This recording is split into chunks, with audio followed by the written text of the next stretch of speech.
Welcome to Servants of the Lord Ministries. Bienvenue à Servants of the Lord Ministries.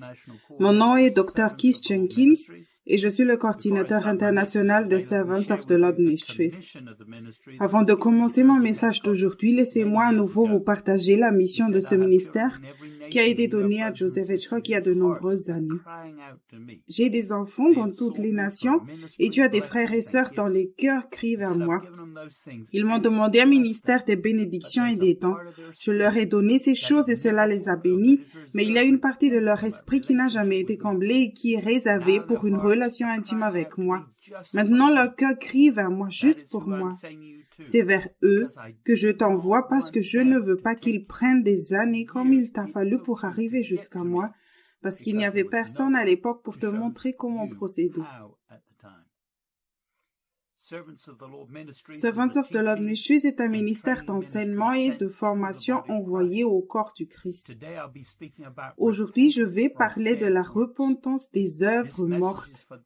Ce message s'adresse à ceux qui ont un cœur selon Dieu et qui veulent être prêts pour son apparition. Ce message est dédié à ceux qui veulent accomplir le plan de Dieu dans leur vie, dans le temps qui leur reste. Paul a dit dans Hébreux chapitre 6, verset 1, « C'est pourquoi, laissant la parole du commencement du Christ, avançant vers l'état d'homme fait, ne posant pas de nouveau le fondement de la repentance des œuvres mortes et de la foi en Dieu. »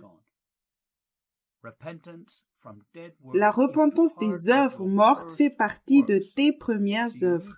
Tu as besoin de le faire correctement avant de débuter. Une base solide comprend 3 choses. Numéro 1, doctrine du Christ. Numéro 2, repentance des œuvres mortes. Numéro 3, foi en Dieu. Certains retournent faire des œuvres mortes peu après leur nouvelle naissance, parce qu'ils n'ont jamais fait de Jésus le Seigneur, et maintenant ils sont incrédules.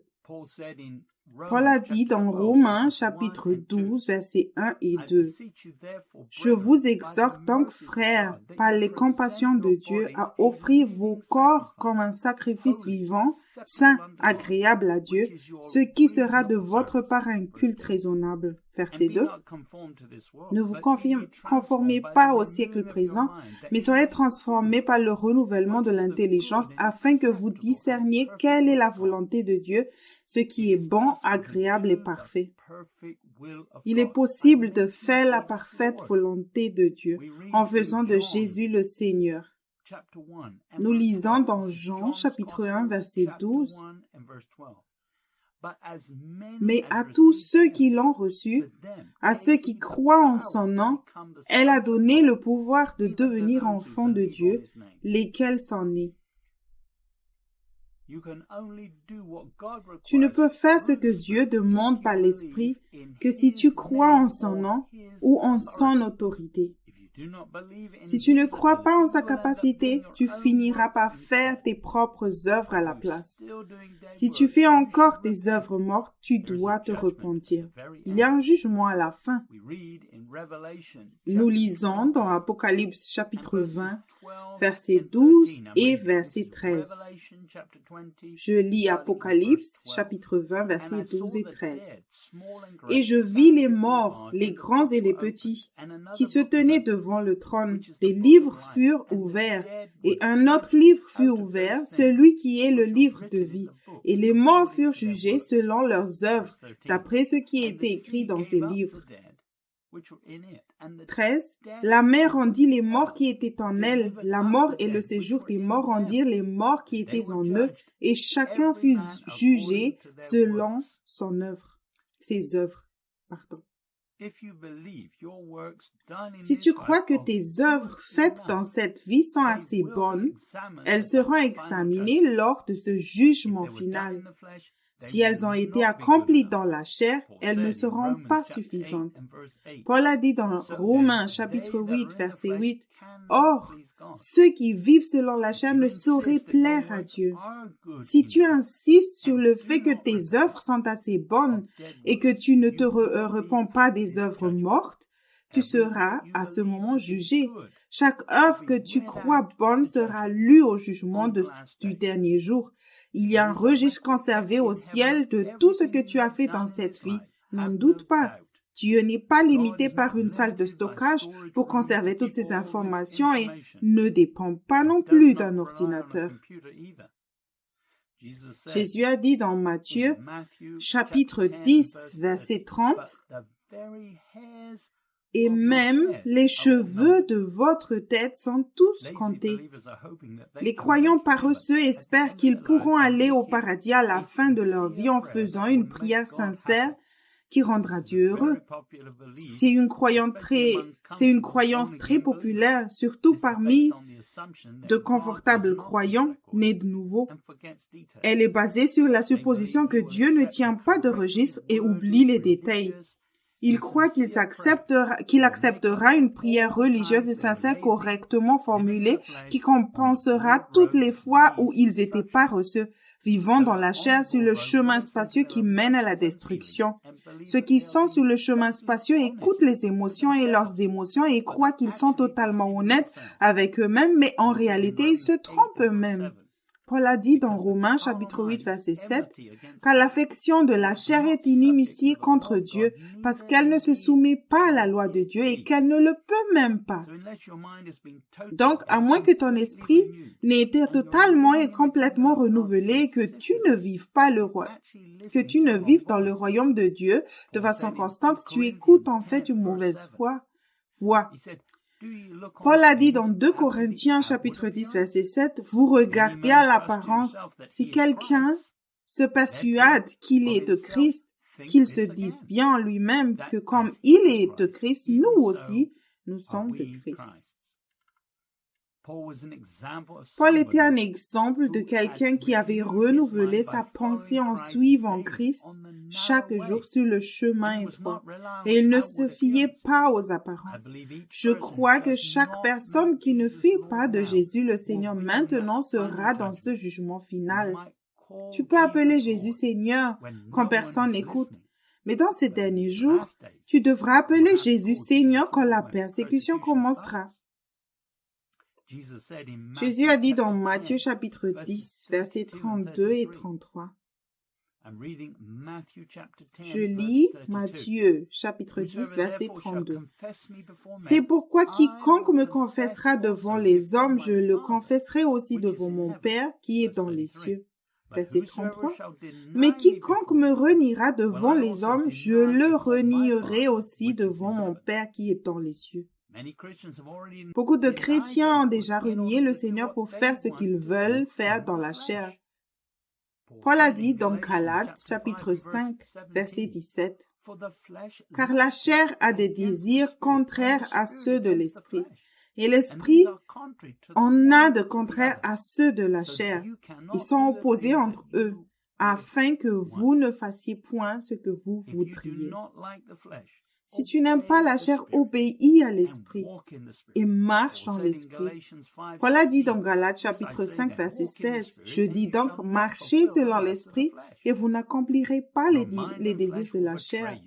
Ta pensée et ta chair te trahiront. Ève a fait un mauvais choix. » Nous lisons dans Genèse chapitre 3, depuis le verset 6 jusqu'au verset 10.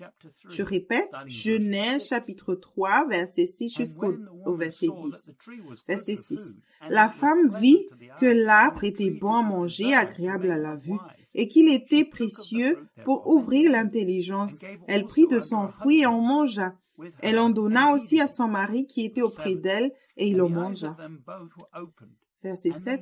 Les yeux de l'un et de l'autre s'ouvrirent, ils connurent qu'ils étaient nus, et ayant cousu des feuilles de figuier, ils s'en firent des ceintures. Verset 8. Alors ils entendirent la voix de l'Éternel Dieu, qui parcourait le jardin vers le soir. Et l'homme et sa femme se cachèrent loin de la face de l'Éternel Dieu, au milieu des arbres du jardin. Verset 9. Mais l'Éternel Dieu appela l'homme, et il lui dit, « Où es-tu » Verset 10. Il répondit, « J'ai entendu ta voix dans le jardin et j'ai eu peur, parce que je suis nu et je me suis caché. Adam et Ève ont péché contre Dieu et se sont fabriqués autre chose pour cacher leur nudité devant Dieu. Nous lisons dans Ésaïe, chapitre 30, verset 1, qui dit « Malheur, dit l'Éternel aux enfants rebelles, qui prennent des résolutions sans moi et qui font des alliances sans ma volonté pour accumuler péché sur péché. » Se cacher n'apporte que du chagrin.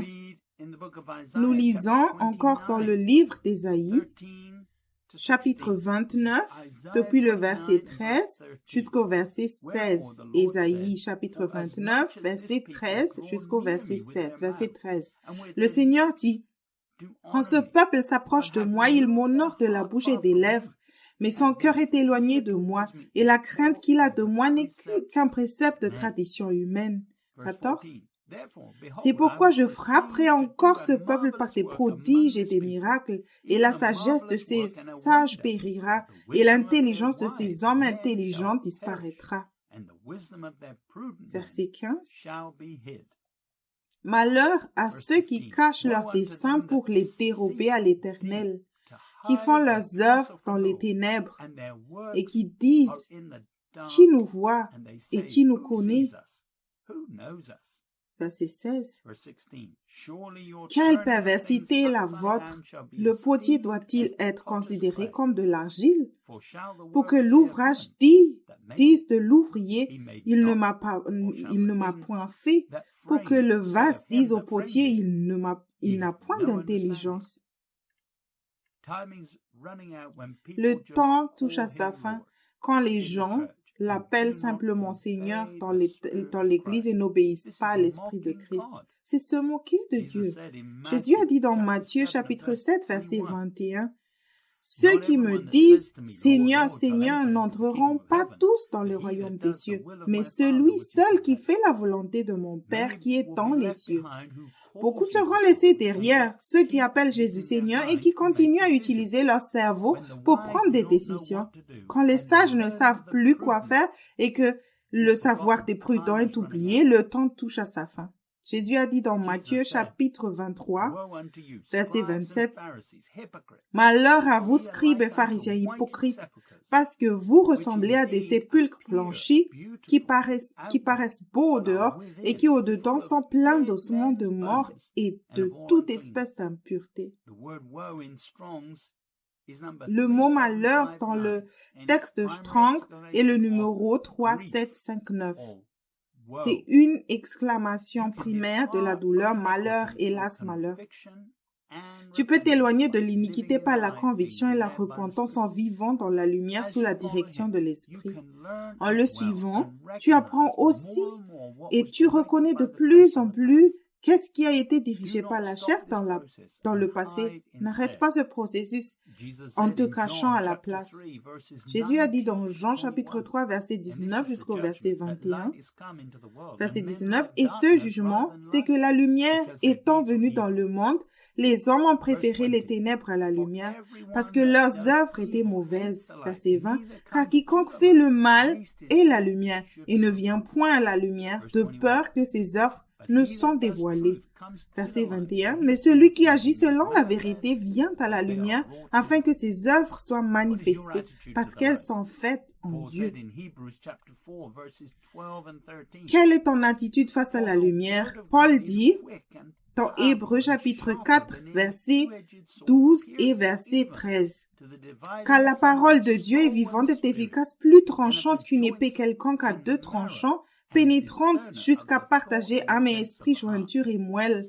Elle juge les sentiments et les pensées du cœur. » Verset 13. « Nulle créature n'est cachée devant lui, mais tout est à nu et à découvert aux yeux de celui à qui nous devons rendre compte. » De toute façon, tu ne peux pas te cacher de Dieu.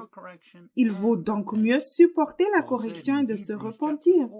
Paul a dit dans Hébreux chapitre 4 verset 16, « Approchons-nous donc avec assurance du trône de la grâce, afin d'obtenir miséricorde et de trouver grâce pour être secourus dans nos besoins. » Il fournit tout le reste pour que tu obéisses, car il est Dieu et il est la parole. Il n'y a donc aucune excuse pour désobéir à ses commandements ou pour ne pas suivre ses instructions.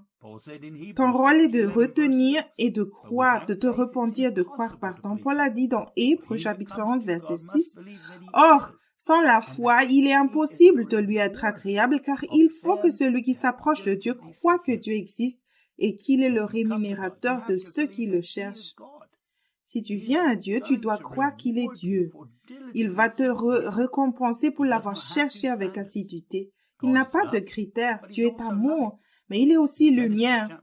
Dans Genèse, chapitre 3, verset 10, Adam se cachait à cause de la peur. Par le péché, Adam avait perdu la communion et l'intimité avec Dieu qu'il avait connue au début. Ses sentiments ont été affectés et il a écouté ses sentiments et s'est caché.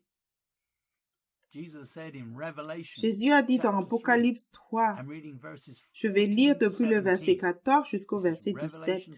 C'est Apocalypse chapitre 3, verset 14. Écrit à l'ange de l'église de Laodicée, voici ce que dit l'Amen, le témoin fidèle et véritable, le commencement de la création de Dieu. Verset 15. Je connais tes œuvres. Je sais que tu n'es ni froid ni bouillant. Puisses-tu être froid ou bouillant? Verset 16. Ainsi, parce que tu es tiède et que tu n'es ni froid ni bouillant, je te vomirai de ma bouche. Verset 17. Parce que tu dis, je suis riche, je me suis enrichi et je n'ai pas besoin de rien. Et parce que tu ne sais pas que tu es malheureux, misérable, pauvre, aveugle et nu. Ce jugement a été prononcé contre une seule église, mais si tu es tiède et à l'aise dans ce monde, tu devras aussi te repentir. Sinon, Jésus-Christ devrait s'excuser auprès de l'église de Laodicée, et je ne crois pas qu'il le fera. Tu as toujours raison. David a dit dans Psaume chapitre 51, verset 2 jusqu'au verset 4. Psaume 51, verset 2. Lave-moi pleinement de mon iniquité et purifie-moi de mon péché. Verset 3. Car je connais mes transgressions et mon péché est continuellement devant moi. Verset 4. Contre toi seul j'ai péché et j'ai fait ce qui est mauvais à tes yeux, afin que tu sois justifié quand tu parles, trouvé pur quand tu juges. C'est le moment d'être en accord avec Dieu avant qu'il ne soit trop tard. Jésus continua dans le livre d'Apocalypse, chapitre 3, verset 18 jusqu'au verset 20. Verset 18. Je te conseille d'acheter de moi de l'or éprouvé par le feu, afin que tu deviennes riche, et des vêtements blancs, afin que tu sois vêtu et que la honte de ta nudité ne paraisse pas, et un collier pour oindre tes yeux afin que tu vois. Verset 19. Moi je reprends et je châtie tout ce que j'aime, et donc du zèle et réponds-toi. Verset 20. Voici, je me tiens à la porte et je frappe. Si quelqu'un entend ma voix et ouvre la porte, j'entrerai chez lui, je souperai avec lui et lui avec moi. Si tu te réponds, comme Jésus l'a dit ici, fais tes premières œuvres correctement et retourne à l'écoute et à l'obéissance de sa voix et ouvre la porte de ton cœur. Il viendra à toi. Ensuite, l'intimité est rétablie. Elle n'est pas rétablie en faisant de Il n'est pas rétabli en faisant de lui ton sauveur. La repentance doit inclure de faire tes œuvres par la foi. Les œuvres que tu fais pour lui seront aussi testées au préalable dans le feu pour s'assurer de leur nature. Paul a dit dans 1 Corinthiens chapitre 3 verset 13 jusqu'au verset 15. Je répète, 1 Corinthiens chapitre 3 verset 13 ou 15. Car le jour la fera connaître parce qu'elle se révélera dans le feu et le feu éprouvera ce qui est l'œuvre de chacun. Verset 14. Si l'œuvre bâtie par quelqu'un sur le fondement subsiste, il recevra une récompense. Verset 15. Si l'ouvrage de quelqu'un brûlait, il subira une perte, mais lui-même sera sauvé comme par le feu. En suivant Christ, tu découvres si les œuvres que tu fais sont encore des œuvres mortes ou non. Tu as donc le temps de te repentir et de faire quelque chose qui est acceptable à la place. Tu peux lire l'histoire de Caïn et d'Abel dans la Genèse. Jean dit dans 1 Jean, chapitre 3, verset 12, « Et ne pas ressembler à Caïn, qui était du malin, et qui tua son frère. Et pourquoi le tua-t-il? Parce que ses œuvres étaient mauvaises, et que celles de son frère étaient justes. » Caïn était jaloux de son frère. Tu ne peux pas offrir des œuvres si tu détestes ton propre frère en Christ et si tu te mets facilement en colère. Nous lisons aussi dans Jude chapitre 1 versets 11 et 12. Je lis le verset 11. « Malheur à eux, car ils ont suivi la voie de Caïn. Ils se sont jetés pour un salaire dans l'égarement de Balaam. Ils se sont perdus dans la révolte de Corée. » Verset 12, ce sont des écueils dans vos agapés, faisant impudemment bonne chair, se repaissant eux-mêmes. Ce sont des nuées sans eau, poussées dans les vents, des arbres d'automne sans fruits, 2 fois morts déracinés. Si tu es riche, que tu aimes l'argent et les grandes festivités avec de la nourriture donnée aux pauvres, ne pense pas que tu échapperas au jugement, même si tu appelles Jésus Seigneur. Nous lisons dans Ésaïe, chapitre 17, verset 12. « Oh, quelle rumeur du peuple nombreux! Ils mugissent comme mugit la mer. Quel tumulte des nations! Elles grondent comme grondent les eaux puissantes. » La repentance des œuvres mortes signifie que tu fais les œuvres qu'il a prévues et cela peut impliquer un peu de souffrance aussi. Pierre explique dans 1 Pierre chapitre 4 verset 16 jusqu'au verset 18. 1 Pierre, chapitre 4, verset 16. « Mais si quelqu'un souffre comme chrétien, qu'il n'en ait point honte, et que plutôt il glorifie Dieu à cause de ce nom. » Verset 17. « Car c'est le moment où le jugement va commencer par la maison de Dieu. Or, si c'est par nous qu'il commence, quelle sera la fin de ceux qui n'obéissent pas à l'évangile de Dieu? » Verset 18. « Et si le juste se sauve avec peine, que deviendront l'impie et le pécheur? » Si tu passes par le jugement et le châtiment maintenant, alors cela n'arrivera pas à la fin. Ceux qui n'obéissent pas à l'évangile sont en danger car le jugement auquel ils sont confrontés se trouve à la fin et ils n'auront pas le temps de se repentir. Donc, si tu ne te repens pas maintenant, quand tu te fais corriger, il y aura des conséquences. Paul a dit dans Philippiens chapitre 2 verset 12, « Ainsi mes bien-aimés, comme vous avez toujours obéi, travaillez à votre salut avec crainte et tremblement, non seulement comme en ma présence, mais bien plus encore maintenant que je suis absent. » C'est une église qui a appris à obéir à l'Esprit instantanément. Dans la Bible amplifiée, Philippiens 2 verset 12 dit, « Ainsi donc mes chers, comme vous avez toujours obéi, ça veut dire à mes instructions avec enthousiasme, non seulement en ma présence, mais maintenant bien plus encore en mon absence, continuez à travailler à votre salut, c'est-à-dire à cultiver, à réaliser le but et achever pleinement votre propre salut avec révérence, crainte et tremblement, ça veut dire méfiance envers soi-même, avec une sérieuse prudence, tendresse de conscience, vigilance contre la tentation, reculant timidement devant tout ce qui pourrait offenser Dieu et discréditer le nom de Christ. Tu dois être capable d'enseigner et d'apprendre spirituellement, sinon tu continueras à faire des œuvres mortes en utilisant ta pensée. Paul parlait de Jésus et disait dans Tite, chapitre 2, verset 14, « qui s'est donné lui-même pour nous afin de nous racheter de toute iniquité et de se faire un peuple qui lui appartienne, purifié par lui et zélé pour les bonnes œuvres. » Il peut te racheter pleinement quand tu le fais, Seigneur. Tu es censé compléter ton salut par l'Esprit. avec des œuvres excellentes et agréables à Dieu. Paul a aussi dit dans 2 Timothée chapitre 1 verset 9, qui nous a sauvés et nous a dressé une sainte vocation, non à cause de nos œuvres, mais selon son propre dessein et selon la grâce qui nous a été donnée en Jésus-Christ avant les temps éternels. Il est le Seigneur, il t'a envoyé ici et il connaît donc le plan. N'entre pas en contact avec tes émotions et tes sentiments, mais avec Dieu et écoute-le.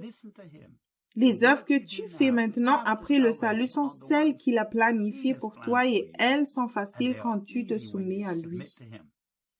Paul a dit dans Éphésiens chapitre 2 versets 8, 9 et 10. Je lis Éphésiens chapitre 2 verset 8. Car c'est par la grâce que vous êtes sauvés par le moyen de la foi et cela ne vient pas de vous, c'est le don de Dieu. Verset 9, ce n'est point par les œuvres afin que personne ne se glorifie.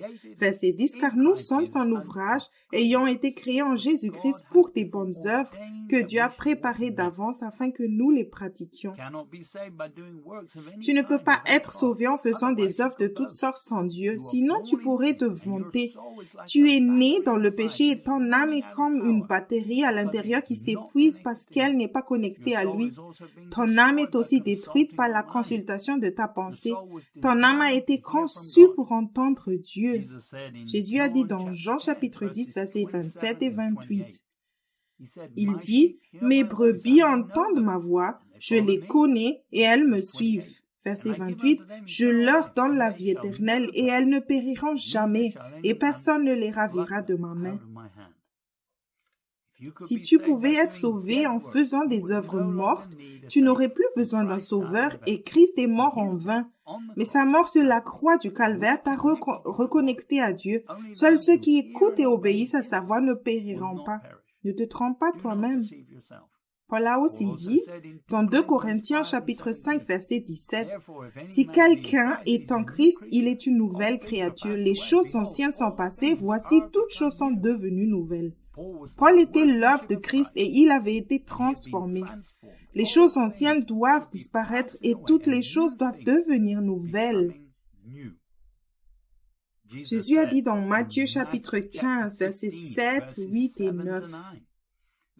C'est Matthieu, l'évangile de Matthieu, chapitre 15, verset 7. « Hypocrite, Ésaïe a bien prophétisé sur vous quand il a dit, « Ce peuple m'honore des lèvres, mais son cœur est éloigné de moi. » Verset 9, « C'est en vain qu'il m'honore en enseignant des préceptes qui sont des commandements d'hommes. » Certaines églises rejettent Christ et son enseignement et proposent des commandements d'hommes à la place. Tu te repentiras des œuvres mortes et tu t'appuieras complètement sur le Saint-Esprit pour te diriger si tu es fervent pour Jésus. Le Saint-Esprit est l'Esprit de Christ. Dans le Nouveau Testament, il y avait des Juifs qui ne connaissaient pas le Saint-Esprit, mais ils se repentaient quand même. Nous lisons dans Actes, dans les livres des Actes, chapitre 19, depuis le verset 1 jusqu'au verset 7. Je vais lire depuis le verset 1. Pendant qu'Apollos était à Corinthe, Paul, après avoir parcouru les autres provinces de l'Asie, arriva à Éphèse. Ayant rencontré quelques disciples, il leur dit, chapitre 2, « Avez-vous reçu le Saint-Esprit quand vous avez cru ?» Ils lui répondirent, « Non, nous n'avons pas même entendu dire qu'il y ait un Saint-Esprit. » Verset 3, il dit, « De quel baptême avez-vous donc été baptisés ?» Et ils répondirent, « Du baptême de Jean. » Verset 4.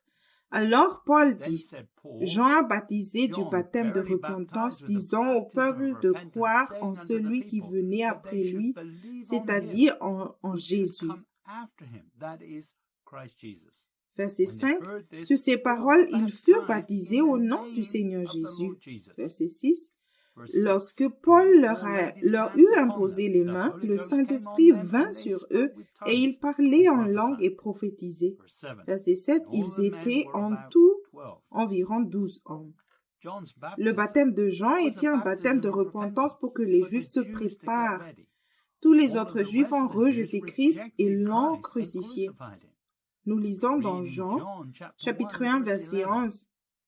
Elle est venue chez les siens et les siens ne l'ont point reçue. Les Juifs n'ont pas accepté le Christ comme leur Seigneur. Ceux qui acceptent Jésus le suivent et n'ont pas un ensemble de règles. Nous lisons dans Actes chapitre 1, verset 15. En ces jours-là, Pierre se leva au milieu des frères. Le nombre des personnes réunies était environ 120. Et il dit, les foules étaient parties et seulement 120 n'avaient pas renié le Christ et suivaient toujours les instructions de Jésus-Christ, comme nous lisons dans les Actes chapitre 1, verset 4. Comme il se trouvait avec eux, il leur recommanda de ne pas s'éloigner de Jérusalem, mais d'attendre ce que le Père avait promis, ce que je vous ai annoncé, leur dit-il. La première leçon pour ces disciples était d'attendre. Ils devaient faire des disciples et les voir faire l'expérience du Saint-Esprit de la même manière. Tu ne dois rien faire sans le Saint-Esprit. Chaque fois que tu désobéis à Dieu, tu dois d'abord entrer dans la chair. Jacques a dit dans Jacques, chapitre 1, verset 14, « Mais chacun est tenté quand il est attiré, amorcé par sa propre convoitise. » Il est possible de tuer la chair. Paul a dit dans Romains, chapitre 6, verset 10, jusqu'au verset 13. C'est Romains 6, verset 10. Car il est mort, et c'est pour le péché qu'il est mort une fois pour toutes. Il est revenu à la vie, et c'est pour Dieu qu'il vit. Verset 11. Ainsi vous-même regardez-vous comme morts au péché, et comme vivants pour Dieu en Jésus-Christ. Verset 12. Que le péché ne règne donc point dans votre corps mortel, et n'obéissez pas à ses convoitises. Verset 13. Ne livrez pas vos membres au péché comme des instruments d'iniquité, mais donnez-vous vous-même à Dieu comme étant vivants de mort que vous étiez, et offrez à Dieu vos membres comme des instruments de justice. Romains 6, verset 10 dans la Bible amplifiée dit « Car par sa mort, il est mort au péché en mettant fin à sa relation avec lui, une fois pour toutes, et la vie qu'il vit, il la vit pour Dieu en communion interrompue avec lui. Reconnaissez ou considérez-vous comme mort et ne vous écoutant pas, en n'écoutant pas vos émotions et vos sentiments et en n'écoutant pas votre propre pensée. Servez Dieu complètement en vous reniant vous-même et en portant votre croix chaque jour. Il ne suffit pas de penser que votre chair est morte ou de dire une prière. Le mot reconnaître chez Strong est le numéro 3049 qui veut dire faire un inventaire, c'est-à-dire estimer, conclure, compter, plus maîtriser, estimer, imputer, proférer, raisonner, supposer, penser. Reconnaître ou encore compter signifie faire un inventaire. Commence par faire une liste de toutes les façons dont la chair a accès à ta volonté. Ensuite, commence à fermer toutes les zones qui nourrissent la chair en t'abstenant. Tu dois te méfier des activités que tu as faites dans le passé sans demander au Seigneur, car elles auront certainement renforcé la chair. Si tu commences à discuter avec Dieu et à dire que ceci est correct et que cela est correct, alors tu ne vas pas tuer cette chair. Paul a dit dans Galates 5, verset 13, « Frères, vous avez été appelés à la liberté, seulement ne faites pas de cette liberté un prétexte de vivre selon la chair, mais rendez-vous par l'amour serviteurs les uns des autres. » Nous avons été créés pour servir le Christ. C'est la vraie liberté. Si tu fais autre chose que la volonté parfaite de Dieu, tu lutteras pour le faire et la vie ne sera pas facile et pleine de chagrin. Si tu essaies de tuer la chair, soumets-toi à Dieu ou à quelqu'un d'autre qui, tu le sais, suit Christ et a tué sa chair. Ceux qui se réservent le droit de faire ce qu'ils veulent ne tueront jamais la chair. Galates 5, verset 13 dans la Bible amplifiée dit « Il est absolument clair que Dieu t'a appelé à une vie de liberté. Assure-toi simplement que tu n'utilises pas cette liberté comme excuse pour faire ce que tu veux faire et détruire ta liberté. Utilise plutôt ta liberté pour se servir les uns les autres dans l'amour C'est ainsi que la liberté grandit. Utilise plutôt ta liberté pour être conduit par l'Esprit en toutes choses, et la chair mourra. Paul a dit dans Romains chapitre 8, verset 13, « Si vous vivez selon la chair, vous mourrez, mais si par l'Esprit vous faites mourir les actions de la chair, du corps, vous vivrez. » Ta vie dépend de l'extermination de la chair pour que tu puisses aussi obéir à Christ. Quand tu ignores la chair, elle aura de problèmes. Elle va crier et demander de l'attention, mais tu l'ignores. Cela fait partie de la mortification de la chair. Alors ne retourne pas l'écouter à nouveau. Tu dois choisir de vivre par l'Esprit à partir de maintenant. Même si la chair n'est pas complètement morte dans tous les domaines, Paul a dit dans Éphésiens chapitre 4, verset 24. Et à revêtir l'homme nouveau, créé selon Dieu dans une justice et une sainteté que produit la vérité. Tu arrêtes d'écouter la vieille nature en mettant la nouvelle nature. Plus la nature charnelle crie fort, plus elle est proche de la mort. N'aie pas de pitié. Jésus est notre exemple de reniement de soi et de dépassement.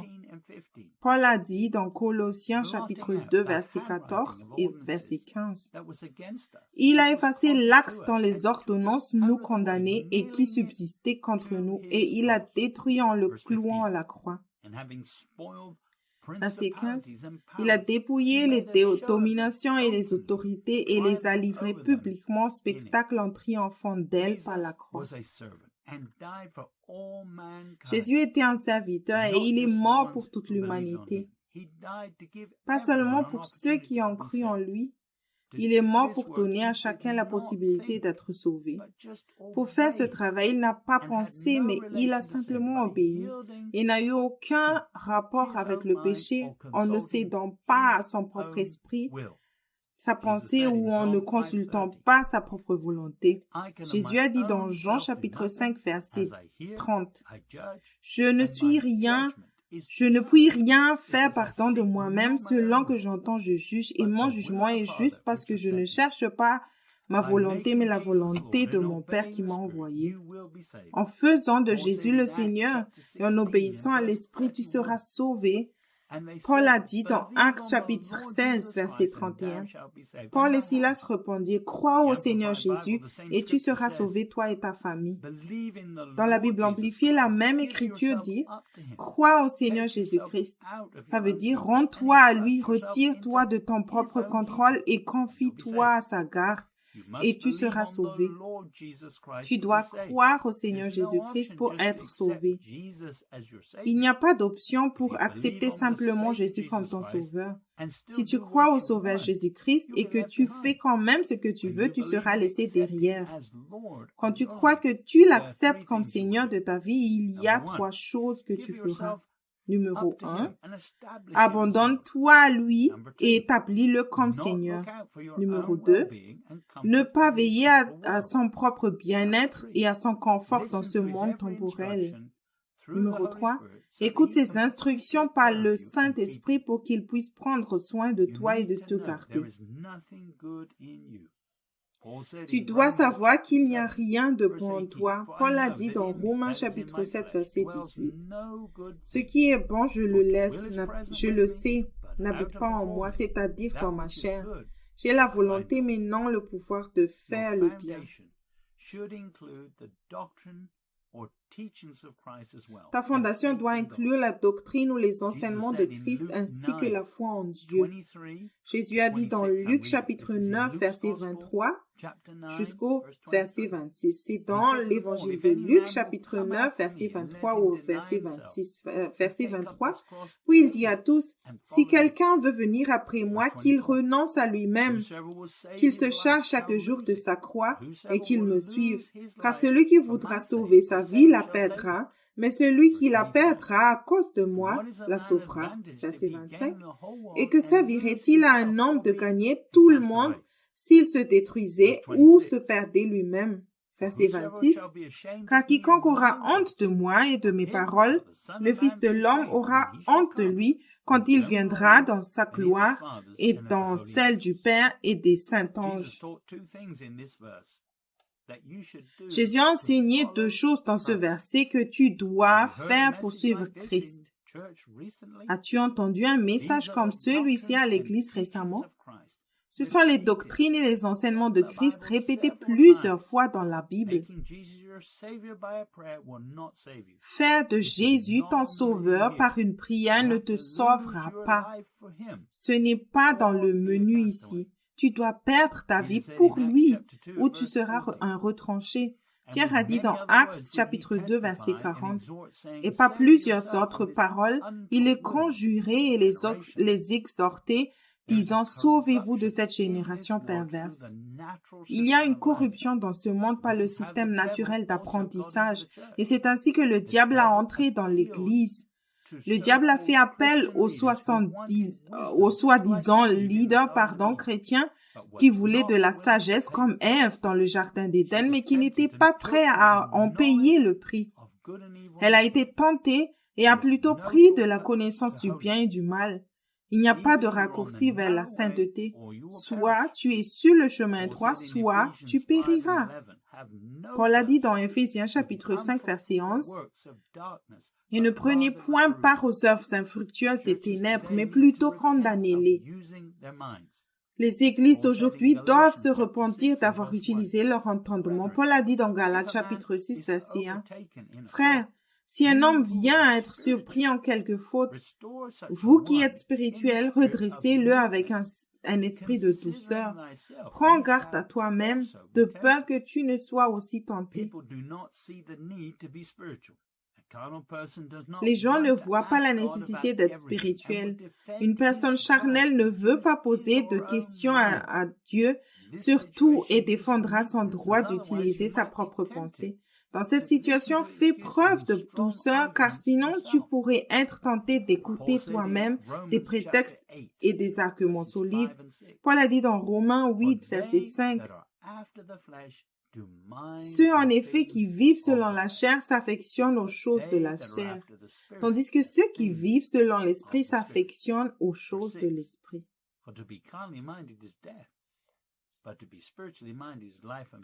Verset 6. Et l'affection de la chair, c'est la mort, tandis que l'affection de l'esprit, c'est la vie et la paix. On ne peut être spirituellement attentif qu'en faisant entièrement confiance à Dieu. Nous lisons dans Proverbe 3, versets 5 et 6. « Confie-toi en l'Éternel de tout ton cœur et ne t'appuie pas sur ta sagesse. Reconnais-le dans toutes tes voies et il aplanira tes sentiers. » Nous vivons par la foi en ce que Dieu décide. La confiance en Dieu et la foi en l'amour de Dieu pour nous. Si tu fais confiance à Dieu, tu ne t'appuieras pas sur ta propre compréhension, car c'est le contraire de faire confiance à Dieu. Alors tu le reconnaîtras dans toutes tes voies et tu ne feras plus tes propres œuvres, mais les siennes. Nous lisons dans Proverbes chapitre 3, verset 7. « Ne sois point sage à tes yeux, à tes propres yeux. Crains l'Éternel et détourne-toi du mal. » Par la grâce, nous pouvons maintenant demander à Dieu ce qu'il faut faire et obtenir une réponse. Si tu es sage à tes propres yeux, alors tu ne demandes pas à Dieu et tu te retrouves sur un chemin qui te semble juste. Les œuvres mortes comprennent les mauvaises œuvres, mais aussi les bonnes œuvres que Dieu ne t'a pas commandé de faire. Cependant, les leaders charnels se fient plutôt à leurs propres entendements pour déterminer ce qui est bien et ce qui est mal. Paul parlait des choses de Dieu et disait dans 1 Corinthiens 2, 10, verset 10 et verset 11. Je lis 1 Corinthiens chapitre 2, verset 10. Dieu nous les a révélés par l'Esprit, car l'Esprit sonde tout, même les profondeurs de Dieu. Verset 11. Lesquels des hommes Lequel des hommes, en effet, connaît les choses de l'homme, si ce n'est l'esprit de l'homme qui est en lui? De même, personne ne connaît les choses de Dieu si ce n'est l'esprit de Dieu. Tu as besoin de la doctrine de Christ pour le suivre. Les pensées te viendront à l'esprit sans que tu ne les consultes. Jésus dit à ses propres disciples dans Jean 14, 26, « Mais le consolateur, l'Esprit Saint que le Père enverra en mon nom, vous enseignera toutes choses et vous rappellera tout ce que je vous ai dit. » L'Église a rejeté le maître des maîtres et utilise le même système d'apprentissage que le monde pour étudier la Bible. Ils feront face au jugement. Tu devrais plutôt t'attendre à ce que le Saint-Esprit t'apporte tes pensées. Nous ne nous enseignons pas nous-mêmes en utilisant notre propre entendement. Paul dit à Timothée, dans 1 Timothée chapitre 4 verset 13, « Jusqu'à ce que je vienne, applique-toi à la lecture, à l'exhortation, à l'enseignement. » La lecture de l'Écriture était vitale dans l'Église primitive par rapport à l'Église d'aujourd'hui. As-tu lu toute la Bible au moins une fois? Tu devrais lire tout l'Ancien et le Nouveau Testament. Si tu suis Christ, les enseignements de Jésus devraient te revenir à l'esprit quand tu en as besoin. Garde ta pensée tranquille, crois et demeure en lui. Paul a dit dans 1 Corinthiens chapitre 2 versets 12 et 13, « Or, nous n'avons pas reçu l'esprit du monde, mais l'esprit qui vient de Dieu, afin que nous connaissions les choses que Dieu nous a données par sa grâce. » Verset 13. « Et nous en parlons, non avec des discours qu'enseigne la sagesse humaine, mais avec ceux qu'enseigne l'esprit, employant un langage spirituel pour les choses spirituelles. » Si le Saint-Esprit te fait penser à une écriture, c'est spirituel. Alors compare-la avec d'autres choses qu'il a déjà dites. Tu dois noter toutes les écritures et tous les messages qu'il a voulu que tu notes dans un carnet. Quand quelque chose est spirituel, le Saint-Esprit rendra témoignage, surtout si cette vérité vient d'un enseignement vraiment de Dieu. Seul le Saint-Esprit peut dispenser droitement la parole de Dieu. Le psalmiste dit, dans Psaume 139, verset 17, « Que tes pensées, ô Dieu, me semblent impénétrables, que le nombre en est grand. » Les chrétiens charnels qui veulent comprendre la parole écrite de Dieu se retrouvent souvent à l'école biblique pour essayer de comprendre les choses de Dieu avec leurs pensées. C'est presque se moquer de Dieu que de penser que l'homme peut comprendre les voies de Dieu si facilement en utilisant la pensée naturelle ou que les ténèbres peuvent comprendre la lumière. Samuel Chadwick dit, « L'homme qui pense pouvoir connaître la parole de Dieu par une simple étude intellectuelle est grandement trompé. La vérité spirituelle est discernée spirituellement. » Samuel Chadwick était le principal conférencier de Cliff College près de Chesterfield en Angleterre qui a influencé Leonard Ravenhill. Si tu essaies de connaître Dieu en lisant et en étudiant la Bible avec ta pensée, tu perds ton temps. Paul a dit dans 1 Corinthiens chapitre 2 verset 4,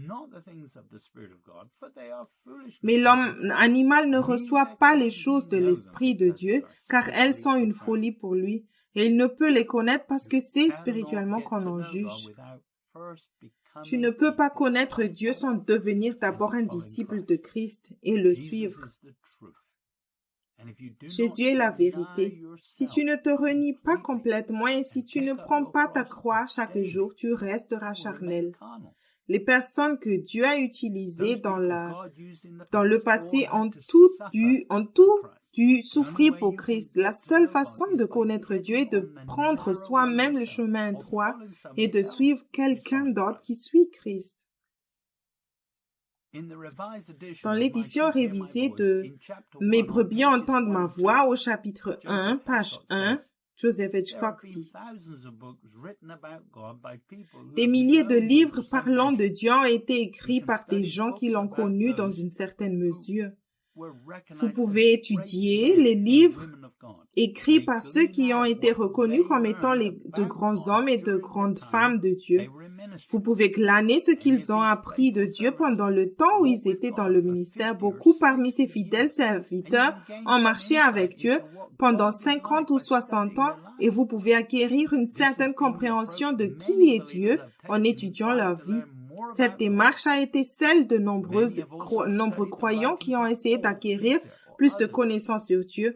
Beaucoup ont aussi étudié les écrits de Paul, de Pierre ou d'autres dans les révélations sans reprise dans la parole de Dieu. Il est certes possible d'acquérir de cette manière plus de connaissances sur Dieu et sur la manière dont il opère. Mais cette attitude a créé un problème de théologie. L'Église a mis l'accent sur une étude au sujet de Dieu plutôt que sur l'étude de Dieu lui-même. Cette étude à propos de Dieu, nous l'avons appelée théologie, et celui-ci est enseigné dans les séminaires et les écoles bibliques partout dans le monde. Les croyants étudient la Bible ainsi que d'autres livres écrits par des hommes et des femmes de Dieu pour voir ce qu'ils ont à dire sur lui. Mais nous sommes passés à côté de l'essentiel, notre propre étude personnelle et individuelle de Dieu. La véritable théologie n'est pas une étude au sujet de Dieu, mais l'étude de Dieu. Dieu veut que nous apprenions à le connaître en ayant une relation personnelle avec lui. Tu ne peux pas étudier Dieu avec un microscope ou un télescope, il est partout. La seule façon d'étudier Dieu est de voir ce qu'il fait de ta vie quand tu deviens un sacrifice vivant. Le collège biblique est pour les chrétiens confortables qui pensent qu'ils peuvent comprendre les choses de Dieu avec la pensée naturelle. Au moment où tu commences à utiliser ton propre entendement pour essayer de comprendre les choses de Dieu, comment seras-tu sauvé? Ou échapperas-tu au mal? Tu finiras plutôt dans une prison dorée comme ces dirigeants juifs qui ont crucifié Christ. Pour plus d'informations sur la façon dont le diable peut facilement te tromper en utilisant ta pensée, lis le livre La prison dorée, édition révisée de Joseph Hitchcock. As-tu compris que ta première obligation est d'obéir à Christ ou de périr? Paul a dit dans Éphésiens chapitre 2, versets 1, 2 et 3, Éphésiens chapitre 2, verset 1. Vous étiez morts par vos offenses et par vos péchés, verset 2, dans lesquels vous marchiez autrefois selon le train de ce monde, selon le prince de la puissance de l'air, de l'esprit qui agit maintenant dans les fils de la rébellion. Verset 3. Nous tous aussi, nous étions de leur nombre, et nous vivions autrefois selon les convoitises de notre chair, accomplissant les volontés de la chair et de nos pensées, et nous étions par nature des enfants de colère comme les autres. Si tu continues à désobéir au Saint-Esprit, comment seras-tu aujourd'hui? Tu n'entends pas la Seigneurie de Christ étant prêchée. Paul a dit dans 2 Corinthiens 4, verset 5, « Nous ne nous prêchons pas nous-mêmes, c'est Jésus-Christ le Seigneur que nous prêchons. Et nous disons aux serviteurs à cause de Jésus. » Beaucoup offrent le salut comme une simple prière. Mais tu ne peux pas simplement faire de Jésus ton sauveur. C'est comme choisir quelque chose qui n'est pas au menu. L'évangéliste Charles Finney, qui a vécu en 1792 à 1875, était un pasteur presbytérien américain et un leader du second grand réveil aux États-Unis. Le grand évangéliste américain Charles Finney a conduit beaucoup de gens à Christ. Il a décrit ces réunions d'après-enquête comme ceci. Ce point a été fréquemment mis en avant pour que chacun donne son plein consentement à Jésus. On leur disait, c'est-à-dire les gens à qui il a prêché, que la seule difficulté était d'obtenir leur propre consentement honnête et sincère aux conditions dans lesquelles Christ les sauverait. On leur disait aussi de chercher les conditions les plus basses sur lesquelles ils pouvaient être sauvés. Des douleurs ont été prises pour faire taire le pécheur et accepter Christ, toute sa volonté, l'expiation, le travail officiel et les relations officielles. Chacun devait renoncer à tout péché, à toute excuse, à toute incrédulité, à toute dureté de cœur et à toutes choses mauvaises dans leur cœur et dans leur vie, ici, maintenant et pour toujours. Si tu veux connaître les doctrines de Christ, alors tu devrais lire les chapitres 5, 6 et 7 de l'évangile de Matthieu. Paul a dit dans Hébreux 5, verset 12, « Vous, en effet, qui depuis longtemps devriez être des maîtres, vous avez encore besoin qu'on vous enseigne les premiers rudiments des oracles de Dieu. Vous en êtes venus à avoir besoin de lait et non d'une nourriture solide. Tu dois d'abord utiliser le lait et le transformer spirituellement. Le lait est une correction et une vérité fondamentale dans la parole que le Saint-Esprit utilise pour ta vie quotidienne. Si tu n'as pas appris à traiter les choses spirituellement, Dieu ne te donnera pas de viande forte. Arrête d'utiliser ta pensée, apprends d'abord à obéir. Jean a dit dans Jean, chapitre 1, verset 1 jusqu'au verset 3. Au commencement était la parole, et la parole était avec Dieu, et la parole était Dieu. Elle était au commencement avec Dieu. Verset 3. Toutes choses ont été faites par elle, et rien de ce qui a été fait n'a été fait sans elle. Depuis le début, tout est passé par la parole, et rien n'a existé sans la parole. Même le plan de salut est venu par la parole. Jésus est la parole. Nous non plus, nous ne sommes pas arrivés sur cette planète sans la parole. Nous ne devrions pas non plus fonctionner sans la parole maintenant. Nous lisons dans Jean 14, verset 6. Jésus lui dit, « Je suis le chemin, la vie, la vérité et la vie. Nul ne vient au Père que par moi. » Les œuvres mortes sont tout ce qui vient de toi. La vie vient de Dieu, seul par notre Seigneur Jésus-Christ. Tout dans le royaume vient par la parole. Tu dois être autorisé avant de faire quoi que ce soit, car seul Dieu apporte la vie. Nous lisons dans Ésaïe chapitre 55, verset 3. « Prêtez l'oreille et venez à moi, écoutez et votre âme vivra. Je traiterai avec vous une alliance éternelle pour rendre durable mes faveurs envers David. » Tu es une âme morte coupée de Dieu, mais ton âme revient à la vie quand tu entends et obéis. Jésus est prêt à être le Seigneur de ta vie. Tu as l'honneur et les bénédictions qui viennent en lui obéissant et en le laissant utiliser, mais tu ne peux pas avoir la gloire parce qu'il est la parole et que tout le bien vient de lui. Nous lisons dans Ésaïe chapitre 42 verset 8. « Je suis l'Éternel, c'est là mon nom, et je ne donnerai pas ma gloire à un autre, ni mon honneur à aux idoles. » Dieu ne veut pas que tu fasses des œuvres mortes parce que cela apporterait aussi une malédiction sur ta vie. Il veut plutôt faire le travail à travers toi afin que les semeilles et la récolte soient pures à travers toi.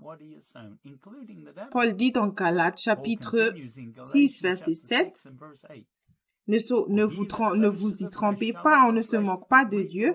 Ce qu'un homme aura semé, il le moissonnera aussi.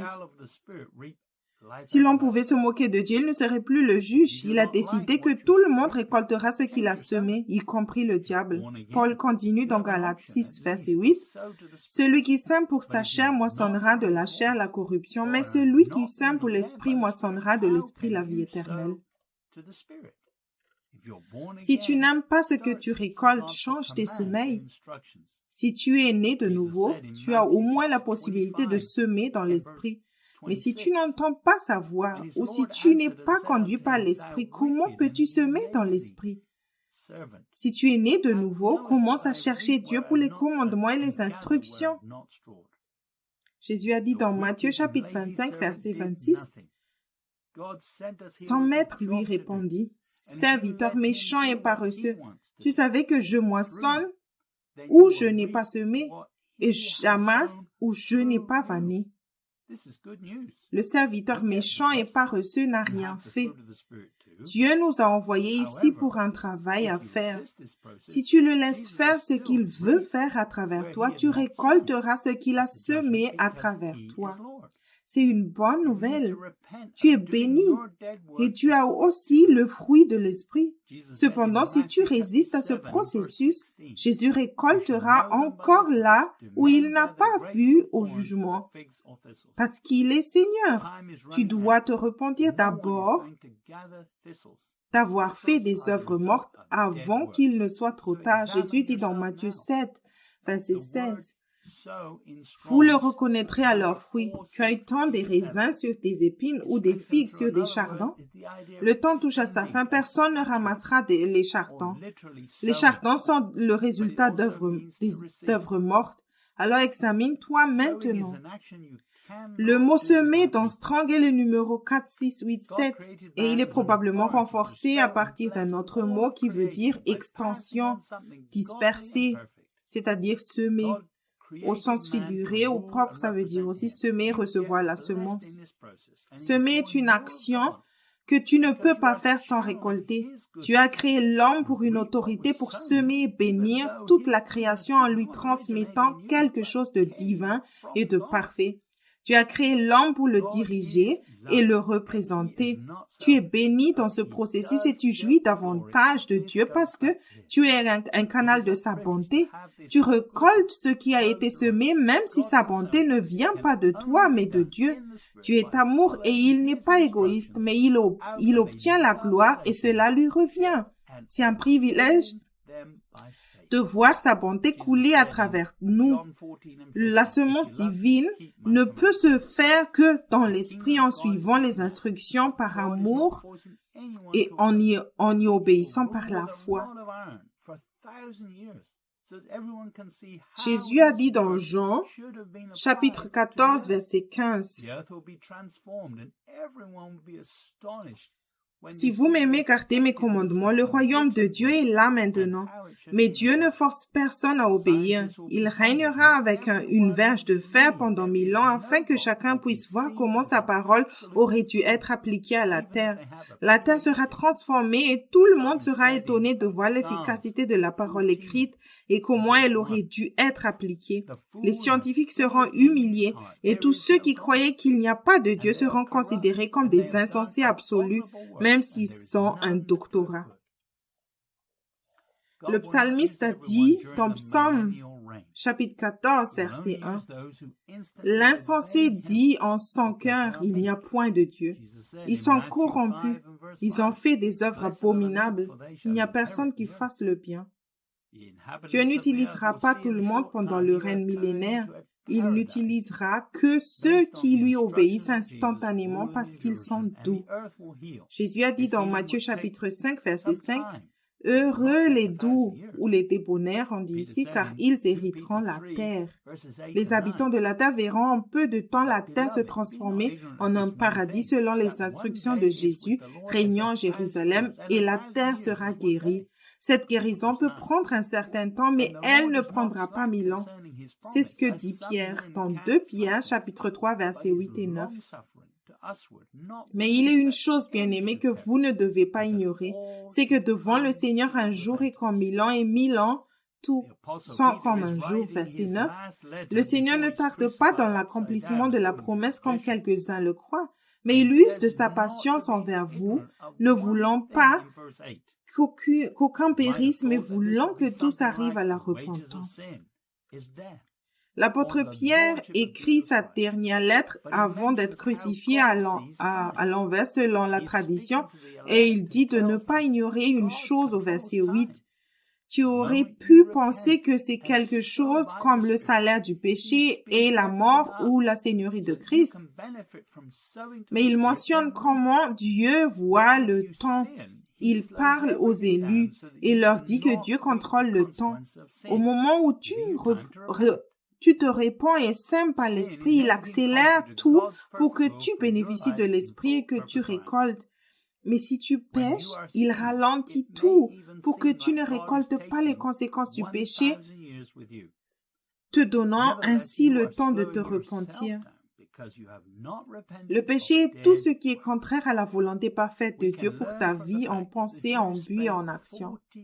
Quand tu pèches, il peut même sembler que Dieu prend 1000 ans avec toi. Cependant, tu ne te ralentis parce que tu ne t'es pas repenti des œuvres mortes. Nous pouvons apprendre du fait que les Juifs ont passé 40 ans dans le désert alors qu'ils auraient pu faire le même voyage en 40 jours. Paul a dit dans 1 Corinthiens chapitre 10 verset 11, « Ces choses leur sont arrivées pour servir d'exemple et elles ont été écrites pour notre instruction à nous qui sommes parvenus à la fin des siècles. » La fin du monde arrive maintenant depuis environ 2000 ans. Il semble que notre temps soit terminé. L'humanité a eu environ 6000 ans pour faire tout ce qu'elle aurait dû faire et a échoué. La terre est toujours en désordre. Maintenant, Christ va montrer comment cela aurait dû être fait pendant le règne de millénaires dans 1000 ans. Il n'aura pas besoin de tout ce temps non plus. Un total de 7000 ans semble être le plan de Dieu. La création en 6 jours semble être égale aux 6000 ans pour l'homme.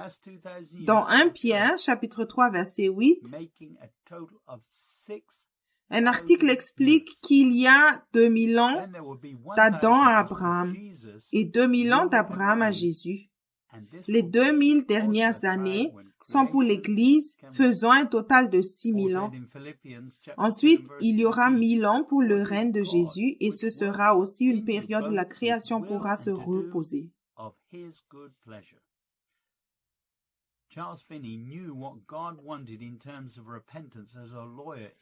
Paul a dit dans Philippiens chapitre 2 verset 13, « Car c'est Dieu qui produit en vous le vouloir et le faire selon son bon plaisir. » Charles Finney savait ce que Dieu voulait en termes de repentance en tant qu'avocat dans sa propre pensée. Cependant, il s'agonisait souvent dans la prière à propos de ses réveils, car les voies de Dieu ne sont pas celles de l'homme. Il a cherché Dieu pour s'assurer qu'il n'aidait pas personne et qu'il n'interférait pas avec les plans de Dieu et qu'il se contentait de servir. On raconte que souvent Charles mettait simplement son doigt dans les pages de la Bible et commençait à prêcher à n'importe quel moment où son doigt tombait. En général, il prêchait pendant 2 à 3 heures et cela coulait de source. Il a souvent essayé de noter sur papier ce que Dieu a dit à travers lui après un grand message, mais Dieu ne l'a pas laissé faire. Paul dit dans Romains 3, verset 4, « Loin de là, que Dieu au contraire soit reconnu pour vrai et tout temps pour menteur, selon qu'il est écrit, afin que toi, tu sois trouvé juste dans tes paroles et que tu triomphes lorsqu'on te juge. » Un prédicateur laïque méthodiste que j'ai rencontré il y a plusieurs années, Maurice, m'a dit un jour, une chose dont je veux que tu te souviennes, c'est lâche prise et laisse Dieu être Dieu. Le psalmiste dit dans Psaume 51, verset 6, « Voici, tu veux la vérité dans l'homme intérieur et tu me feras comprendre la sagesse dans le secret de mon cœur. » Dieu ne nous laisse pas passer certains niveaux si nous n'avons pas appris certaines choses au préalable. Notre motivation doit être l'amour, par exemple. Pour plus d'informations sur la façon d'avoir le bon motif, veuillez lire le livre « Comment croire l'amour » de Joseph Hitchcock. Les enfants d'Israël n'entrèrent pas dans la terre promise et même Moïse n'y entrait pas. Souviens-toi que Moïse était aussi la personne la plus humble sur la surface de la terre à cette époque. Donc je pense que nous ne devons pas avoir l'esprit élevé. Paul dit dans Romains chapitre 11 verset 20, « Cela est vrai. Elles ont été retranchées pour cause d'incrédulité et toi tu subsistes par la foi. Ne t'abandonne pas à l'orgueil ni crains. » Si Jésus est le seul Seigneur de ta vie, alors tu apprends toujours ce que tu as besoin d'apprendre au bon moment. Joseph Hitchcock m'a toujours averti de m'assurer que la parole me changeait d'abord. Je suis passé par des leçons difficiles avec Joseph et il m'a dit certaines choses franchement. C'était surtout quand je me servais de ma pensée pour essayer de comprendre les choses de Dieu et que j'avais besoin d'être corrigé. La correction était parfois douloureuse, mais j'ai choisi cela plutôt que de devenir un retranché. Paul a dit dans 1 Corinthiens 9, 27, « Mais je traite durement mon corps et je le tiens assujetti de peur d'être moi-même rejeté après avoir prêché aux autres. » Dieu va mettre un frein au travail que tu fais si tu n'as pas appris ce que tu dois apprendre maintenant. Cherche Dieu avec diligence et travaille à ton salut dans la crainte et le tremblement. N'apprends rien avec ta pensée car tu finiras par tourner en rond comme les enfants d'Israël. Le temps peut passer lentement quand tu n'apprends pas les leçons que tu dois apprendre et quand tu t'amuses. Il passe vite. C'est comme ça que ça devrait être. Nous lisons dans Genèse 1, verset 27 et verset 28. Je lis Genèse 1, verset 27. Dieu créa l'homme à son image. Il le créa à l'image de Dieu. Il créa l'homme et la femme. Verset 28. Et Dieu les bénit et Dieu leur dit, soyez féconds, multipliez, remplissez la terre et la sujettissez et dominez sur les poissons de la mer, sur les oiseaux du ciel et sur tout animal qui se meut sur la terre. Dieu a béni Adam et Ève, mais c'est avant la chute de l'homme, quand il y avait un lien entre Dieu et l'homme. Cependant, le projet de multiplier et de soumettre la terre a dû être retardé à cause du péché. Il est intéressant de noter qu'Adam et Ève ont eu Caïn et Abel et ont attendu un certain temps avant d'avoir un autre enfant. Le temps a été créé à notre profit pour que nous puissions nous repentir et changer avant qu'il ne soit trop tard. L'homme a vécu beaucoup plus longtemps après la création et a eu le temps de suivre le plan originel de Dieu. Le plan était que la terre entière soit gouvernée par sa parole à travers l'humanité et non pas que l'humanité gouverne. Une personne a appris la bonne leçon. Paul a dit dans Hébreux 11, verset 5, « C'est par la foi qu'Enoch fut enlevé pour qu'il ne vit point la mort et qu'il ne parut plus parce que Dieu l'avait enlevé, car avant son enlèvement, il avait reçu le témoignage qu'il était agréable à Dieu. » Tu peux aussi plaire à Dieu en faisant les œuvres qu'il a prévues pour toi maintenant. Ce que Dieu a fait lors de la création en 6 jours a donné à l'homme une longueur d'avance. Dieu a donné à Adam le jardin d'Éden pour qu'il garde comme exemple de ce qu'il voulait multiplier sur toute la terre. Près de 6000 ans plus tard, sous la direction de l'homme, la terre n'est pas comme le jardin d'Éden. La terre sera restaurée avec la manifestation des fils de Dieu et par Christ dans les 1000 dernières années, mais cela peut aussi commencer en toi par l'Esprit. Paul a dit dans Romains, chapitre 14, verset 17, « Car le royaume de Dieu, ce n'est pas le manger, le boire, mais la justice, la paix et la joie par le Saint-Esprit. » Le temps donne à chacun la possibilité de changer, d'obtenir les bonnes bases avant qu'il ne soit trop tard. Une fois que tu as fait le changement par la repentance des œuvres mortes, tu peux vivre dans le royaume de Dieu par la grâce et la foi. Le temps peut aller vite quand tu le fais, Seigneur. Ce qui peut prendre une vie entière peut se produire rapidement quand il est Seigneur.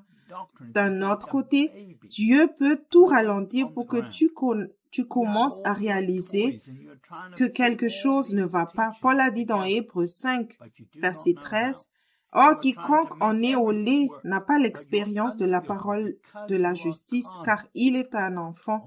Le lait doit être utilisé pour se repentir des œuvres mortes. Le lait est destiné à la conviction. » Joseph Hitchcock me rappelait toujours de laisser la parole de Dieu me changer en premier. Utiliser le lait spirituel pour compléter les doctrines, c'est comme un bébé qui joue par terre. Tu as tous tes jouets et tu essaies de fusionner tous ces enseignements ensemble, mais tu ne sais pas comment. Tu essaies de tout faire fonctionner, mais tu n'es pas adroit parce que tu es charnel.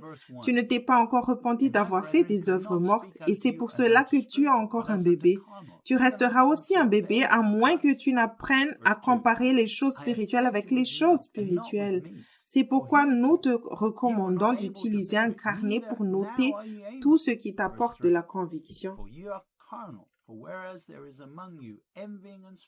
Paul a dit 1 Corinthiens chapitre 3 verset 1 jusqu'au verset 3. Je lis 1 Corinthiens chapitre 3 verset 1. Pour moi, frères, ce n'est pas comme à des hommes spirituels que j'ai pu vous parler, mais comme à des hommes charnels, comme à des enfants en Christ.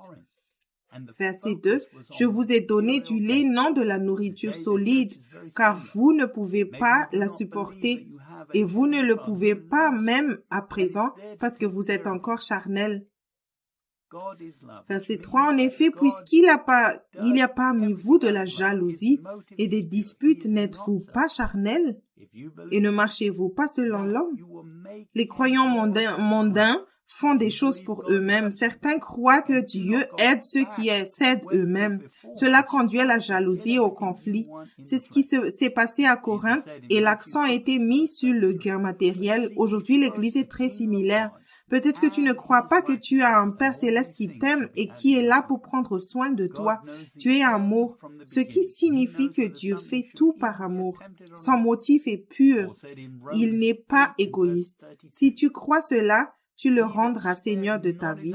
Si tu crois que Dieu t'aime, alors ne reviens pas à la façon dont tu étais avant, où tu t'es forcé d'obtenir tout ce que tu voulais par la chair.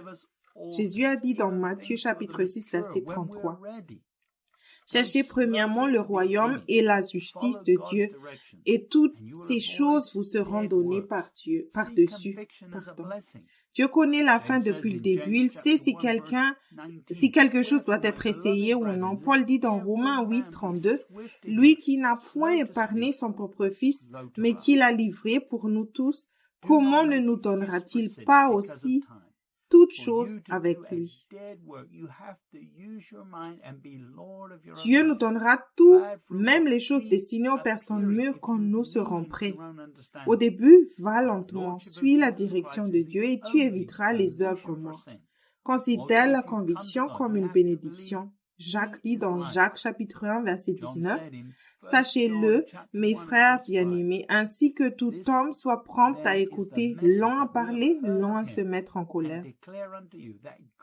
Ne cherche pas d'excuses au péché à cause du temps. Pour faire une œuvre morte, tu dois utiliser ton esprit et être le Seigneur de ta propre vie. De mauvais fruits continueront à apparaître si tu te penches sur ta propre compréhension. La seigneurie de Jésus-Christ est la seule solution pour le péché. Aussi, si tu viens à Dieu, tu dois croire qu'il est la lumière. Jean a dit dans 1 Jean 1, verset 5, « La nouvelle que nous avons apprise de lui et que nous vous annonçons, c'est que Dieu est lumière et qu'il n'y a point en lui de ténèbres. Cela signifie que Dieu ne peut pas être tenté. Comme Jacques dit dans Jacques 1, 13, que personne lorsqu'il est tenté ne dise « c'est Dieu qui me tente » car Dieu ne peut être tenté par le mal et il ne tente lui-même personne. Certains d'entre vous veulent grandir et ne sont pas prêts à recevoir des messages forts. Tu dois d'abord obéir à ce que Dieu dit dans le lait de sa parole. Jacques a dit dans Jacques 1, verset 22. Mettez en pratique la parole et ne vous bornez pas à l'écouter en vous trompant vous-même par de faux raisonnements. Quand Dieu nous dit de faire des choses, c'est en fonction de ce qu'il a fourni et non pas en fonction de nos ressources limitées. Quand nous n'avons rien, Dieu peut nous utiliser davantage parce que nous ne pouvons pas l'aider et ensuite faire échouer le plan. Le bébé, par exemple, peut essayer d'aider son papa à soulever une lourde valise, même s'il ne peut pas le faire. Paul a dit dans 1 Corinthiens 1, verset 27, « Mais Dieu a choisi les choses folles du monde pour confondre les sages. Dieu a choisi les choses faibles du monde pour confondre les forts. » Confondre les puissants fait partie de ton appel, mais lâche prise et laisse Dieu faire tout à travers toi.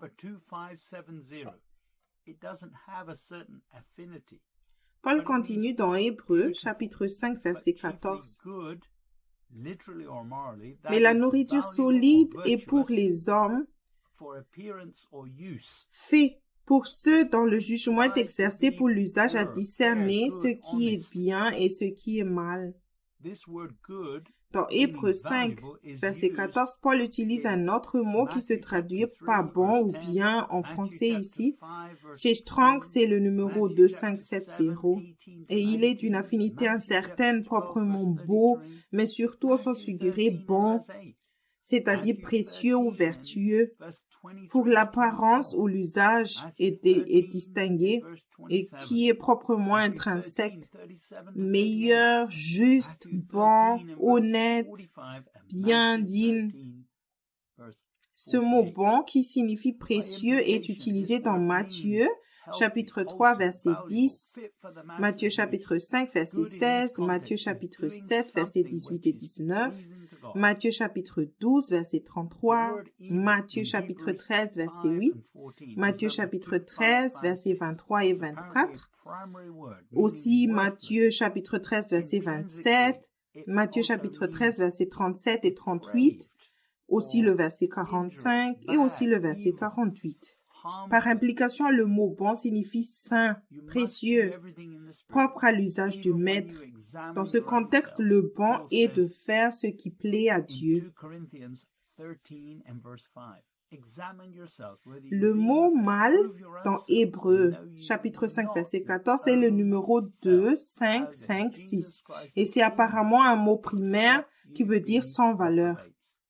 Intrinsèquement tel alors que se réfère correctement aux effets, c'est-à-dire dépravé, objectivement préjudiciable, mauvais, nuisible, bruyant, malade, méchant. Vous devez tout faire dans l'esprit même lorsque vous vous examinez vous-même. Paul a dit dans 2 Corinthiens chapitre 13 verset 5, « Examinez-vous vous-même pour savoir si vous êtes dans la foi. Éprouvez-vous vous-même. Ne reconnaissez-vous pas que Jésus-Christ est en vous, à moins peut-être que vous ne soyez reprouvés. » Le mot « réprouvé » dans le texte Strong est le numéro 96 et il vient d'un autre mot qui veut dire particule négative, non approuvée, rejetée, par conséquent sans valeur, retranché, reprouvé. Tu peux aussi t'examiner en regardant ton fruit. Jésus a dit dans Jean 15, verset 5, « Je suis le cep. » C'est l'évangile de Jean, chapitre 15, verset 5 jusqu'au verset 8. Jésus dit, « Je suis le cep, vous êtes le sarment. Celui qui demeure en moi et en qui je demeure porte beaucoup de fruits. Car sans moi, vous ne pouvez rien faire. » Verset 6. « Si quelqu'un ne demeure pas en moi, il est jeté dehors, comme le sarment, et il sèche. Puis on ramasse les sarments, on les jette au feu et ils brûlent. » Verset 7. Si vous demeurez en moi et que mes paroles demeurent en vous, demandez ce que vous voudrez et cela vous sera accordé. Verset 8. Si vous portez beaucoup de fruits, c'est ainsi que mon Père sera glorifié et que vous serez mes disciples. Tu ne produiras pas les fruits de l'Esprit sans rester dans la vigne. Sans lui comme source et sans la direction du Saint-Esprit, tes œuvres sont inefficaces et sans valeur. Paul avait une relation personnelle avec Christ et était déterminé à obéir à Christ, quel qu'en soit le prix. Paul a dit dans Romains, chapitre 8, verset 18, « J'estime que les souffrances du temps présent ne sauraient être comparées à la gloire à venir qui sera révélée pour nous. » Quand Jésus reviendra, la terre sera restaurée. En peu de temps, avec quelques saints qui obéissent à ses instructions, la terre reviendra un paradis. Jésus démontrera ce qui aurait pu se passer sur la terre maintenant en peu de temps. Cependant, si tu dois entrer dans son royaume maintenant. Jésus a dit dans Matthieu, chapitre 18, verset 3, « Je vous le dis en vérité, si vous ne vous convertissez et si vous ne devenez comme les petits-enfants, vous n'entrerez pas dans le royaume des cieux. Tu auras un travail garanti pour l'éternité s'il est le Seigneur fonctionnel de ta vie. Dépasse le péché et le diable et tu seras promu. Jésus dit dans Apocalypse chapitre 2, verset 26 jusqu'au verset 28. Apocalypse 2, verset 26. C'est Jésus qui parle ici, pardon. À celui qui vaincra et qui gardera jusqu'à la fin mes œuvres, je donnerai autorité sur les nations. Verset 27. Il les pètera avec une verge de fer, comme on brise les vases d'argile, ainsi que moi-même, j'en ai reçu le pouvoir de mon Père. Verset 28. Et je lui donnerai l'étoile du matin.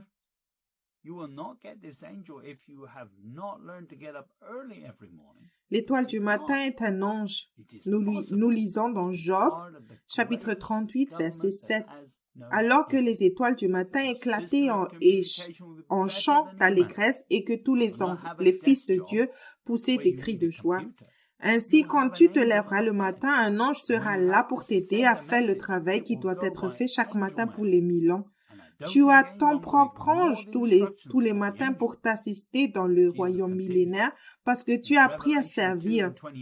Tu n'auras pas cet ange si tu n'as pas appris à te lever tôt tous les matins pour chercher Dieu. Il est possible de faire partie du plus grand gouvernement qui n'a pas de fin. Ton système de communication sera meilleur que les courriers électroniques. Tu n'auras pas un travail de bureau, tu auras besoin d'un ordinateur. Tu auras un ange à la place. Quand tu devras envoyer un message, il passera par le courrier de l'ange et je ne pense pas que personne n'ignore les instructions de l'ange. Jésus continue dans Apocalypse 2, 29, que celui qui a des oreilles entende ce que l'Esprit dit aux églises. Ceci est un message pour les églises. Jésus a dit dans Matthieu, chapitre 24, verset 44, « C'est pourquoi vous aussi tenez-vous prêts, car le Fils de l'homme viendra à l'heure où vous n'y penserez pas. » Tu es de ton côté et essaie de te donner un héritage. Paul a dit dans Éphésiens 2, verset 10, que c'est par la grâce, au moyen de la foi, que nous sommes son ouvrage lorsque nous demeurons en Christ. Si tu t'es repenti d'avoir fait des œuvres mortes, tu peux commencer immédiatement à faire des œuvres bonnes et agréables. Paul a dit dans Hébreux chapitre 2, verset 10 et 11. Je lis Hébreux chapitre 2 verset 10. Il convenait en effet que celui pour qui et par qui sont toutes choses et qui voulait conduire à la gloire beaucoup de fils éleva à la perfection par les souffrances le prince de leur salut. Verset 11. Car celui qui sanctifie et ceux qui sont sanctifiés sont tous issus d'un seul. C'est pourquoi il n'a pas honte de les appeler frères. En Christ, tu seras également dans un processus de correction et de châtiment. Il n'a pas honte de t'appeler frère ou sœur si tu es soumis à lui et étant en transformation. À travers le processus de sanctification, nous grandissons spirituellement. Tu apprends l'obéissance en tant que fils de Dieu car tu es conduit par l'Esprit. En restant soumis à lui, tu apporteras la gloire à Dieu. La conviction est une bénédiction. Lorsque tu as une conviction, décide de ne plus écouter ta pensée car tu finiras par te juger toi-même et par servir la loi à la place de Christ. Paul l'a dit lui-même dans Romains chapitre 7 verset 25.